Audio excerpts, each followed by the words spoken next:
साई राम। मैं आज आपको सावित्री व्रत कथा के बारे में समझाऊंगी। सावित्री हम हर साल क्यों करते हैं? हर स्त्री अपने पति की लंबी उम्र के लिए सावित्री व्रत करती है। एक दिन क्या हुआ, भद्रदेश के राजा अश्वपति ने उनकी कोई संतान ना होने के कारण उन्होंने यज्ञ किया। उस यज्ञ में उन्होंने एक दिन में 1 लाख आहुति दी और ऐसे होकर 18 साल इसमें चला गया। और 18 साल के बाद उनकी पुत्री हुई, जिनका जन्म सावित्री देवी की कृपा से हुई थी। इसी के कारण उनकी पुत्री का नाम सावित्री रखा गया। और सावित्री बड़ी होकर बहुत रूपवती बनी और उसके योग्य वर न मिलने के कारण उसके पिताजी बहुत दुखी हुए। और उन्होंने एक दिन क्या हुआ, जब सावित्री अपने पिताजी के साथ जंगल को गई थी, वहां पर वो साल्वर देश के राजा के पुत्र को वहां पर देखी थी और उनका नाम सत्यवान था। और वो अपने पति के रूप में उनको वो वरण किया। तभी जब ये बात देवर्षि नारद को पता चली, तभी देवर्षि नारद जाकर उनके पिताजी के साथ बात की और उन्हें बोले कि आप ये शादी मत कीजिए। सत्यवान बहुत गुणवान है, धार्मिक है और बलवान है, लेकिन उनकी बहुत कम आयु है, इसीलिए आप ये शादी मत कीजिए, आप इसे रोक दीजिए। जब ये बात राजा अश्वपति को पता चला, तभी उन्होंने सावित्री से जाकर कहा कि तुम ये शादी क्यों करना चाहते हो? सत्यवान बहुत अल्पायु है, तुम किसी और वर को चुन लो। तभी सावित्री ने बताया कि जब कन्या वर वरण करती है तभी एक ही बार वर वरण करती है। जब राजा आदेश देता है तभी एक ही बार आदेश देता है। और जब पंडित प्रतिज्ञा करते हैं तभी एक ही बार प्रतिज्ञा करते हैं। और जब कन्यादान किया जाता है तभी एक ही बार किया जाता है। तो क्यों मैं सत्यवान को छोड़ दूं और सत्यवान को ही मैं शादी करूंगी और उनके सिवाय मैं किसी को भी शादी नहीं करूंगी और उनको मैं अपने पति के रूप में चुन चुकी हूँ। उनके पिताजी ये बात पर राजी हो गए और सत्यवान और सावित्री का शादी करवा दिया।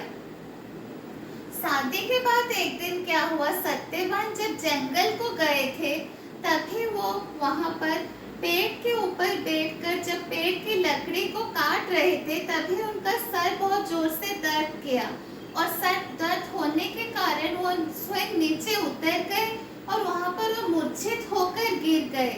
जब ये चीज सावित्री ने देखी थी तभी वो श्राप की महत्व समझ गई और वो सत्यवान के सर को अपनी गोद में रखकर उनके सर को धीरे से हिलाने लगी। तभी वहां पर यमराज आकर पहुंच गए और सत्यवान के प्राण ले गए। तभी सावित्री ने बताया कि आप क्यों मेरे पति के प्राण ले रहे हो? यमराज बोले कि सावित्री को ये जन्म मृत्यु के चक्र में हस्तक्षेप नहीं कर सकता हूँ। ये तो विधि निर्दिष्ट है कि तुम्हारे पति का उम्र इतना तक ही था। तभी वो कहकर सत्यवान को अपने साथ ले गए। फिर सावित्री उनके पीछे पीछे गए।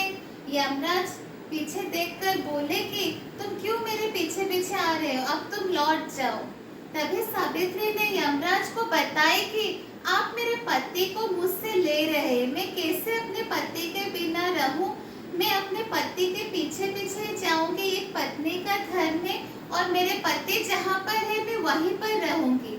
ऐसे कहकर फिर यमराज ने जब देखा कि उन्हें बोला कि तुम मुझे वर मांगो, तभी सावित्री ने बोली कि आप मेरे अंधे सास ससुर की आंखों की रोशनी लौटा दीजिए। तभी यमराज बोले सावित्री को तथास्तु। फिर यमराज बोले कि अब लौट जाओ। फिर यमराज जब आगे गए उनके पीछे पीछे सावित्री फिर से आई और सावित्री को बोले कि अब क्या हुआ, तुम अब लौट जाओ। तभी सावित्री के पतिव्रता निष्ठा को देखकर यमराज बहुत प्रसन्न हुए और उसे बताए कि तुम मुझे और एक वर मांगो, जो मांगोगे मैं तुम्हें वही दूंगा। फिर सावित्री ने उन्हें बताया कि आप मेरे सास ससुर के राज्य उनसे छीन गए हैं, आप पुनः उनके राज्य उन्हें लौटा दीजिए। फिर यमराज बोले तथास्तु, अब तुम लौट जाओ। फिर जब यमराज आगे गए तभी सावित्री उनके पीछे पीछे गई। यमराज फिर उन्हें बोले कि तुम क्यों मेरे पीछे पीछे आ रहे हो, तुम अब लौट जाओ। फिर सावित्री ने उनसे बोली कि आप मेरे पति को मुझसे ले रहे हैं, मैं कैसे चली जाऊं। फिर यमराज ने बोले कि तुम्हें और कौन सा वर चाहिए, तुम मुझे मांगो, मैं तुम्हें वही दूंगा। फिर सावित्री ने बताया कि मुझे आप 100 संतानों की माँ होने का वर दीजिए। फिर यमराज बोले तथास्तु। फिर सावित्री ने उन्हें बोले कि आप मुझे 100 संतानों की माँ होने का वर दिए हैं, लेकिन मेरे पति को अगर आप मुझसे छीन कर ले जाएंगे तो मैं कैसे अपने पति के बिना 100 संतानों की माँ बनूंगी।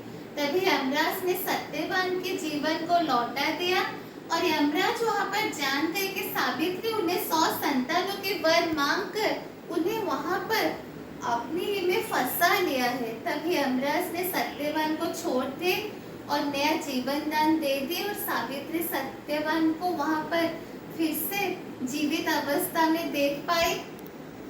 इस कहानी में हम यही सीख पाते हैं, हर स्त्री के लिए इस संसार में अगर वो अपने पति को दृढ़ संकल्प लेकर अपने पति की लंबी उम्र के लिए प्रार्थना करेगी और हमेशा अपने पति के लिए अच्छी सोच को प्रोत्साहित करेगी।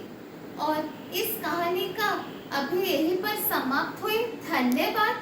मैं श्रीसाई चैनल से न्यूज रिपोर्टर सत्यप्रज्ञा दास बोल रही हूँ। जय साई राम।